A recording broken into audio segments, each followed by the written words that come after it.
Всех приветствуем на нашем канале «Советы для здоровья».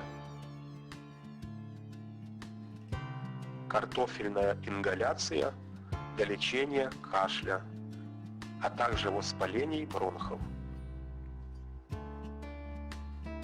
Для того, чтобы приготовить картофельную ингаляцию, вам понадобится мелкий картофель со шкуркой, а также легкое покрывало.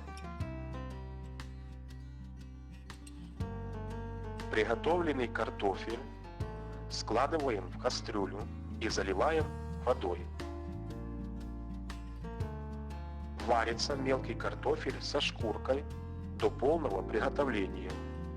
После воду следует слить и, накрыв голову каким-либо легким покрывалом, вдыхать пар из кастрюли в течение четверти часа, после чего укутаться одеялом и лечь спать.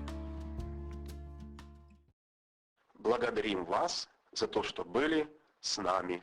Желаем вам всем крепкого здоровья.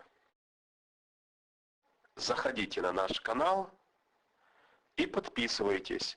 До скорых встреч!